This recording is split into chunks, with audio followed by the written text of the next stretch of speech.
Hi everyone, welcome back to my channel. ఇడ్లీని ఎప్పుడు ఒకేలా కాకుండా ఇలా కొంచెం డిఫరెంట్గా ట్రై చేయండి. ఓ ప్యాన్ తీసుకొని అందులో ఆయిల్ వేసేసుకొని పోపు దినుసులు, సన్నగా కట్ చేసిన ఉల్లిపాయలు, పచ్చిమిర్చి, కరివేపాకు, కొత్తిమీర అండ్ అలాగే అవి కొంచెం మగ్గిన తర్వాత ఇంగువ, పసుపు, ఉప్పు, కారం బాగా మగ్గనివ్వాలన్నమాట. ఉల్లిపాయలు అనేవి అలా మొత్తం ఫ్రై అయిన తర్వాత ఇలా ఇడ్లీలని చిన్న చిన్న పీసెస్గా చేసుకొని వేసేసుకోవడమే. ఉప్పు కారం అనేది మన టేస్ట్కి తగ్గట్టు యాడ్ చేసుకోవాలండి.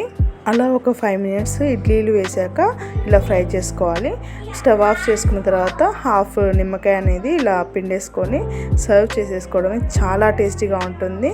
ఇడ్లీలు ఇష్టం లేని వాళ్ళు కూడా అండ్ అలాగే ఎప్పుడు రొటీన్గా తినడమేనా అనుకునే వాళ్ళు ఇలా ట్రై చేయండి. భలే టేస్టీగా ఉంటుంది. ఖచ్చితంగా ట్రై చేయండి, మీ అందరికీ నచ్చుతుంది. ఇంకా ఎవరైనా నా ఛానల్ని సబ్స్క్రైబ్ చేసుకొని వాళ్ళు ఉంటే ప్లీజ్ సబ్స్క్రైబ్ చేసుకోండి. Thank you.